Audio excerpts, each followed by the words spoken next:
Hello everyone, this is Nate Brown here again on Nate Brown Sports Talk. Today I'm going to highlight picks 21 through 32 of my latest mock draft 3.0. Picks 1 through 10 and 11 through 20 are in a separate video. I'll add the links to the description so you can get there easily. We're going to get started here with the 21st pick with the Bengals. I have Sheldon Richardson, the defensive tackle out of Missouri, going here.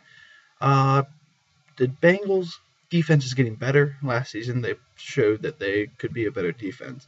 They need to do something to add a big presence up front, and adding Richardson out of Missouri, who has been known to produce some great defensive talent, will definitely help them. Move on to 21st with the St. Louis Rams. Get their pick through the Washington Redskins here. I have Jonathan Cooper, the offensive guard out of UNC. Going here, they just added Jake Long through free agency from the Dolphins. Adding Cooper, a dominant guard, is going to boost up their offensive line and make it easier for Bradford to stay on his feet and deliver the ball. I'm projected to draft Cordarrelle Patterson, wide receiver out of Tennessee. Previous in the draft, they added Titus Young to pair with Austin Pettis, the two wide receivers out of Boise State.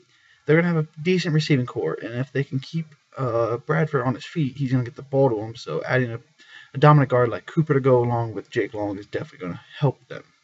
Move on to the Vikings at 23. I have Keenan Allen, the wide receiver at Cal. Greg Jennings just signed there. But Jennings isn't the deep threat that Allen would be. Allen is really fast. He can stretch the field. The defense will have to accommodate for that with a safety and a cornerback following him deep.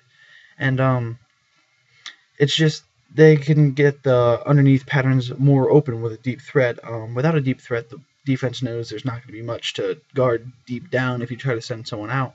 So that keeps the center of the field more congested. So adding a deep threat is going to help Christian Ponder develop more as a quarterback. Move on to 24 here with the Colts, the Indianapolis Colts. I have Dante Jones, the defensive end out of UCLA. The Colts lost Dwight Freeney, their star defensive end, for quite some time through free agency, and Dante Jones isn't going to be Dwight Freeney to start off with, but he could develop into a Dwight Freeney type of player. He was very dominant last year for UCLA and would fit great in the Colts defense, who has added some key pieces in this off season. So move on to the Minnesota Vikings with the 25th, which was previously the Seattle Seahawks, but they gained that through the Percy Harvin trade. I have Damontre Moore, the defensive end of Texas A&M, going here. The Vikings are in a tough division with the Bears, Lions, and Packers being in the division, and they need to get more pressure on the quarterbacks in the division to help them win them more games in the division and ultimately get back to the playoffs like they did this season. Moore is a great defensive end. He can get there. He plays the run and the pass extremely well, which is hard to find a defensive end that plays both really well. Recently, as more of these ends are specific to the either run or passing game. So we're going to move on to the Packers now. I'm drafting Tyler Eifert, the tight end out of Notre Dame. The New England Patriots and the New Orleans Saints have proved that having a dominant tight end is definitely going to help you.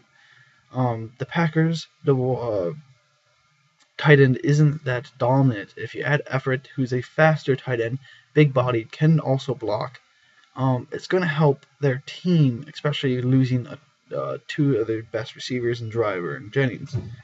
Eifert is the best tight end in the draft, and grabbing him here will definitely help the Green Bay Packers this upcoming season. So move on to the Texans, who are in desperate need of a second wide receiver, and I have DeAndre Hopkins, the wide receiver of Clemson, who, in my opinion, has the best hands in the entire draft. He's a great possession wide receiver. He's going to fit well in the Texans. Matt Schaub throwing the ball with Andre Johnson opposite him. They could go with a faster wide receiver here to stretch the field, but Hopkins is too good of hands to pass up this late in the draft, especially with the need of that second wide receiver. So we move on to the Denver Broncos here. I have Matt Elam, the safety out of Florida. Everyone knows what happened in that playoff game against the Baltimore Ravens. I would say their defense was torched, but it was more than torched. It was non-existent, as Jacoby Jones acts surprised when the ball fell into his hands that deep down the field that late in the game. Elam is a a great player, the second best safety in the draft out of Florida. Dominant ball hawking skills, definitely going to fit well in Denver. That Denver defense could use some secondary help, and grabbing Elam in the draft is what they are going to look for. Move on to the New England Patriots. I have Kevin Minter, the inside linebacker out of LSU, the top-rated inside linebacker in the draft. Having the dominant inside linebacker, middle linebacker, this case, is needed to be your field general, and without having a dominant one, knowing how to read the plays and stuff like that, it's not going to be too well for your defense. The Patriots adding this type of player is going to help their defense, which is a pretty poor defense. There's no getting around that.